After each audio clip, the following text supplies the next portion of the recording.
Hi guys, thanks for meeting with us today. My name's Joel Witts, I'm the Senior Content Editor at Expert Insights. Can we start with you just introducing yourselves and your roles at Menlo?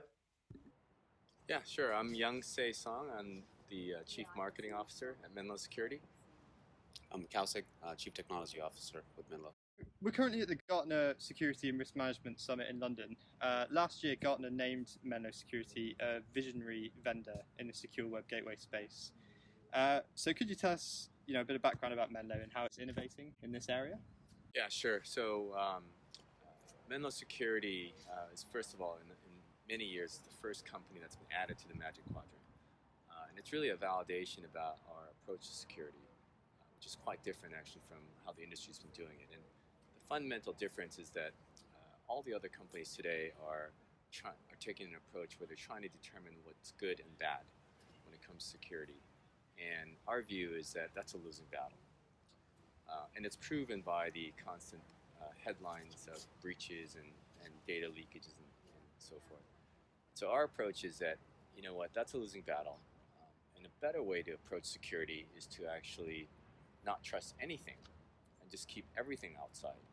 And so that's what our technology really does. And our innovation is, we refer to it as isolation, but it separates the companies, the enterprise network, from the public web. And yet we actually do allow all the users and employees access to the internet seamlessly. And so that's the innovation, and we've seen tremendous adoption and a lot of traction among large global 2,000 companies as well as government agencies. What's exciting and innovative about this isolation technology? So isolation as a concept has been around for many, many years, and people understand that it holds the promise of perfect security.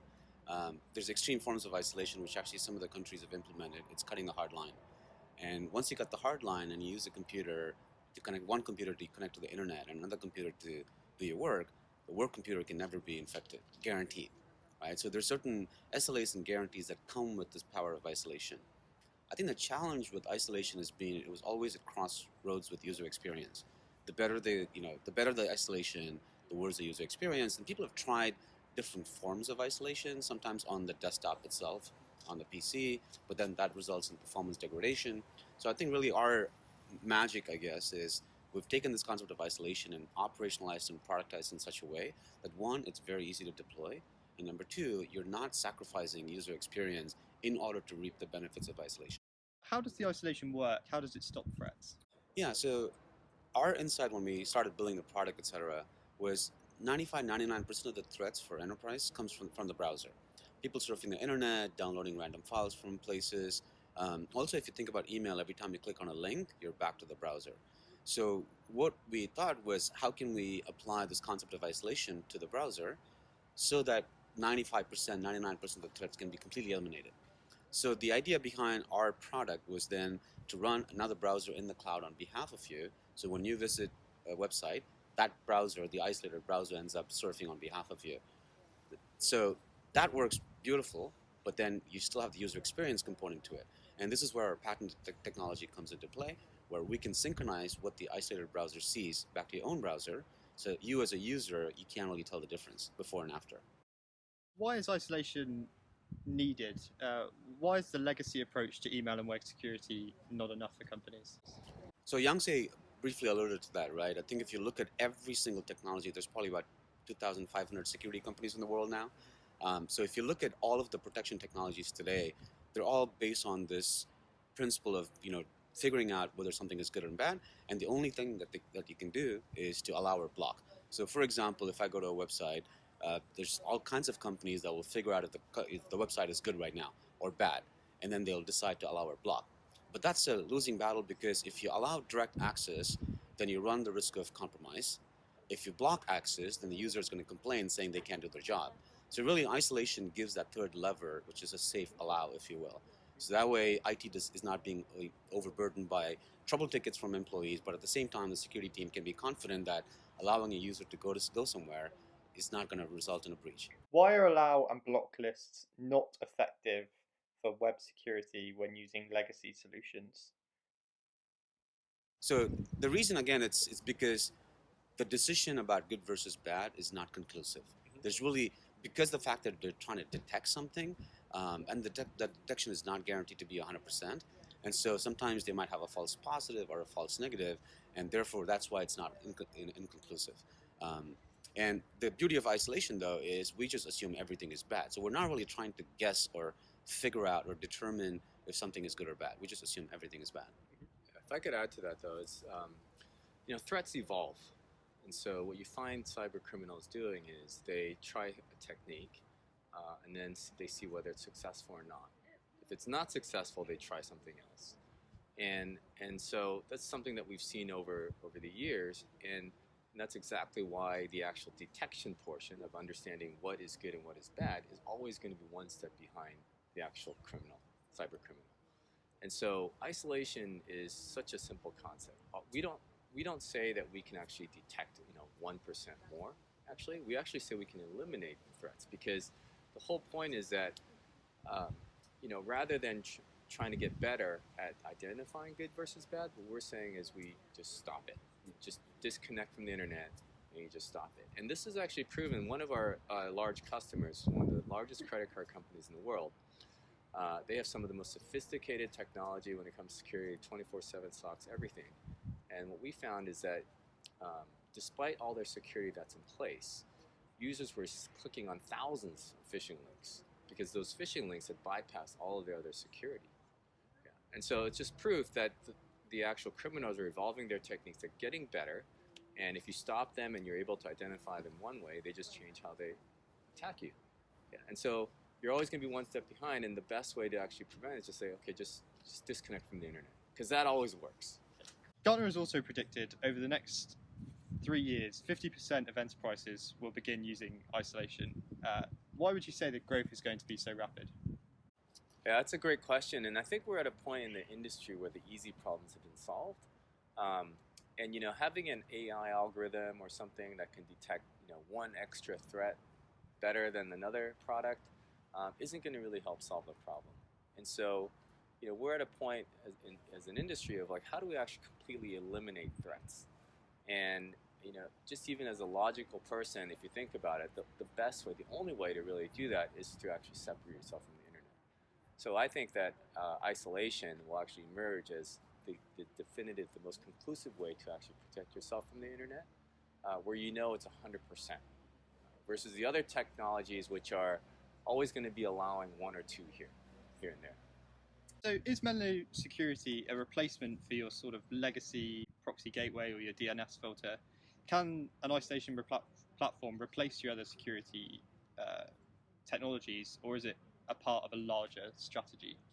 So if you look at what proxies provide enterprises, it's really 3 buckets of capabilities. The first one is acceptable use. Acceptable use really has nothing to do with security per se. It's more about compliance and regulation, to make sure that employees are not going to certain unsavory websites and so on. And that's typically done via URL filtering. And so Menlo already has URL filtering as part of our policy framework. The second bucket is inbound threats. So anything that's coming from the internet to infect the employees. And typically proxies offer AV sandbox, and just as we talked about, they're not conclusive. And that's really where Menlo shines, because isolation is our ability to essentially eliminate that entire class of problems coming in via the proxy. And then the third one is data exfiltration. Typically you'll hear things like DLP, data leak protection. That's something that proxies implement to make sure that employees are not accidentally leaking information, and Menlo has that capability as well. So really, in short, if you're using a legacy proxy like an appliance, for example, so you can come in there and very, very easily switch over to the Menlo cloud proxy, so you can reap all of the benefits of our cloud as well as isolation. And is Menlo security a suitable solution for smaller businesses? Definitely. So if you think about somebody, the Fortune 50, their IT budget alone makes the IT department of Fortune 500 company, right? Because that's how much money they spend, and they have the expertise and the training for the cybersecurity team. And that level of spend and expertise does not percolate down into small businesses. So I would say small businesses, more than anything, need the benefit of isolation because of its simplicity, right? You don't have to babysit this thing. You don't have to worry about false positives, false negatives, trying to do the research to figure out whether somebody's infected and so on and so forth. With isolation, it's pretty much once you set it up, you can forget about it. If isolation is going to scale up in the security market, Gartner has argued that it needs to be clientless and provide a seamless user experience. So what is Menlo Security's adaptive clientless rendering, and how does it provide a native user experience? So this is actually one of the goals for the company when we even started thinking about isolation, right? Because as I mentioned before, people have tried to do isolation on the desktop itself, but in our opinion, that's too late in the game because you've already let the threats come in all the way to the user. And number two, there's a cost of deployment. Like how, if you have a large organization with hundreds of thousands of employees, how are you going to push a desktop application and manage all of that, right? So I think part of our appeal is the very, very simple deployment based on the cloud. And from an end user perspective, there's nothing to install. It's simply a setting in the browser to say use Menlo's proxy in the cloud, and then the isolation actually happens. So we're absolutely clientless, and I think that helps with very, very large scale deployments because it makes it that much easier. We were sort of speaking about this before with the desktop versions of isolation and everything. Isolation hasn't just appeared overnight, and there have been challenges with legacy isolation technologies being expensive and difficult to scale due to the type of virtualization used. So how has Menlo solved these challenges? So if you think about how isolation was used in the past, especially on the desktop, people try to isolate every single application, including Microsoft Office, Word, PowerPoint, your browser, and other random application. And that became too unwieldy to manage because every application was very nuanced in what it was trying to access in the file system, the internet, and so on and so forth. So when we thought about it, it became pretty clear that the browser was the primary threat vector as it relates to web and email. So we, in some ways, we simplified isolation to really isolate the browser, and also we moved it to the cloud. So that simplification really addresses that, majority of the threats for enterprises. It's not going to solve every possible threat to the enterprise, but web and email is significant chunks of the threat, and by simplifying and moving to the cloud and focusing on the browser, we were able to essentially eliminate a lot of those things. For our readers, phishing attacks are the number one security threat that they're sort of struggling with. How does Menlo Security prevent phishing attacks? Yeah, phishing is definitely a big problem, and it's one of the top threat vectors that CIOs and CISOs face today. And so, our approach again is very simple. We basically isolate the threat, and the way we do that is we actually integrate with the email systems, Office 365, Exchange, or Gmail. And any URLs that are actually delivered by email are rewritten and forced into isolation. So the user is actually forced to go into any kind of phishing site or any kind of message and view it in isolation. Based on our threat intelligence and other analysis that we do, and the policies that have been actually set, we actually block the entry of credentials, the uploading of files, and things like that. So it really protects the end user. And then on top of that, we even add a banner that says, hey, by the way, this is a phishing site. And so it's really apparent to the user that they're phishing, that they're being attacked through email. And what's really important and why it's even better than some of the training solutions and things out there is that you're actually giving feedback to the users when they're actually experiencing real-life attack, real-life scenario, versus trying to train them with some fake phishing emails and things like that. So we found it to be tremendously effective and basically eliminate phishing for the customers who are using our product. Another key feature that I've read about isolation is the fact that it makes sort of life easier for admins, especially compared to legacy solutions. So how does Menlo Security help IT admins? If you think about what SOC teams typically do, right, they rely on product alerts. They have a lot of security products, and every product is constantly crying wolf. And so they have to go and spend a lot of time investigating whether it's real or not. And if it's not, then that's the time sunk. If it's real, then they have to go to the user, remove their desktop and clean it and wipe it and give it back to them. Lots of productivity loss. So there's a lot of overhead in how the security products are constantly raising alerts, right? So the beauty of isolation is we don't have alerts. Okay, because we're not really saying something is good or bad. We're simply just executing a browser session away in the cloud.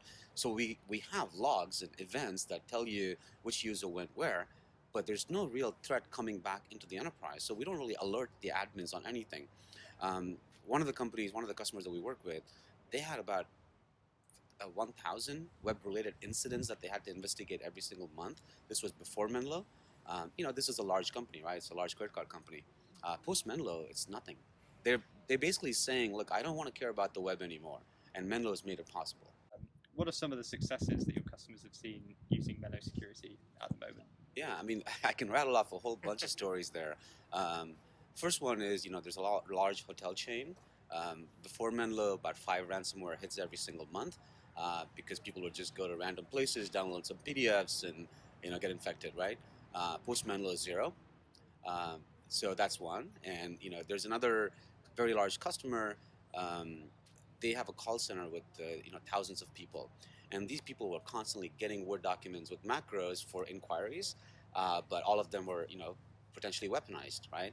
So with Menlo, they pretty much eliminated that entire class of problems because with our document isolation capability, you can still view the document without having to download it. That's a significant advantage in terms of the benefits that people gain from it. Yeah.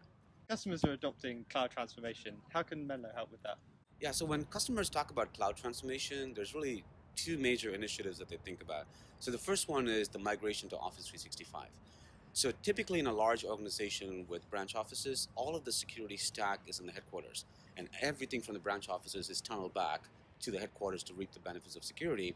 But 365 doesn't really play very well in terms of it's very chatty, and so it's very expensive, and there's a lot of network congestion that it causes by bringing everything back to headquarters. So they have to let the branch office employees go to the internet directly. But the moment they do that, they can't really leverage the security appliances anymore. So that's where Menlo can come in and basically be that cloud layer between branch offices and the rest of the internet. And then the second one that we're hearing from customers is they're just tired of appliances, right? They want to move to the cloud. And so they really want to simplify and consolidate the security stack in the cloud, and especially in the context of SD-WAN and things like that. So they need that layer of security in the cloud. So what Menlo helps with customers is typically cloud transformation is happens so quickly that the security teams don't really have a say because they have to move to the cloud. And so Menlo can actually help this cloud transformation be secure by virtue of isolation and some of the other capabilities we have. We know from our readers that threats such as phishing and ransomware are global issues. In July, Menlo raised an extra $75 million in funding to help grow its global sales team. Is isolation becoming more popular around the world? Yes, we've seen a tremendous response in the market for isolation, and we're definitely the leader in isolation. The $75 million that we raised recently, the lead investor was JP Morgan Asset Management, and all of our existing investors also participate in the round. And it's really a validation of the potential of technology, problem that we're solving, how important it is. And one interesting note is that many of the actual financial institutions that invested in Menlo started out as customers, and they found the technology and the solution so compelling that they actually then became investors. And so we're thrilled to have them invest in the company and participate in the latest round. Menlo Security is already one of the most fully featured isolation vendors. Zero malware infections, policies, antivirus, email protection. Are there more areas to develop with the isolation technology? How do you see this technology continuing to grow going forward? Great question. We talked about secure cloud transformation and some of the things that the enterprises are doing, right? In that context, there's sort of two main buckets of capabilities from a vision perspective. The first one is really around visibility for customers, right? They use isolation, and I joke around saying, we sell a bulletproof vest, but it's just going to stop all the bullets. But customers still need to know where the bullets are coming from and what type of bullets are hitting them, right? So there's a lot more interest in providing customers with threat intelligence, more in the context of forensics and reporting and less around policy decision making. And the second around the secure cloud transformation and SD-WAN and things like that, there's more interest around connectivity. Like, how do we get more things into Menlo? Right now, there's a number of different ways there, but we're continuing to expand and explore other ways of integrating with the enterprise network so that it makes it that much easier to be able to reap the benefits of isolation in the cloud. Do you think isolation represents the future of the cybersecurity industry in general, even moving into the consumer space? Isolation, I think, as we talked about, it holds the promise of perfect security. So from that sense, I think there's just more and more enterprises that are adopting that. And one of the really cool things about the way Menlo has built this entire platform is isolation continues to be sort of the centerpiece around it, but we've really built out a lot of the other capabilities that enterprises need, right? The simplicity of it, we talked about it, it's super useful for the small and medium businesses to adopt it because it just works. In the same way, if you look at consumers, there's not a whole lot going on there. It's something that we're looking and exploring, but at this point, there's really nothing there. Yeah, I mean, I think I would add to that, isolation, I think just among the technologies and the innovations out there is one of the newest and most innovative ways to actually solve the malware and phishing problem. And that problem actually, companies obviously face it today, but it obviously plagues the consumers as well. And so I do think that at some point, it will be a solution that becomes a consumer product as well. Definitely has that potential, but it's unclear at what point when that will happen. But definitely could solve many problems for the consumers as well. What would your advice be to our readers or watchers considering looking into an isolation solution? I think the simplest way is to try it. So we actually have a website. It's called try.menlosecurity.com. It doesn't require any plugin, nothing. You just need to go sign up, and you can actually experience the product firsthand. A lot of times when we talk about isolation to customers, there's already that belief that it's going to solve the security problem. So typically, most of the questions are around user experience and latency. If I deploy this to 100,000 people, are my users going to complain? Our website's going to break, and so on and so forth. That's what this website really helps you understand. It's a bit of a, it's almost like a language learning app. It kind of walks you through step by step. So that's number one, right? Number two is really, end of the day, I can say all I want, but if you want to know more about isolation, talk to our customers. I think that's by far the biggest proof that they love the product and they're adopting it, that technology, and they're deploying it worldwide.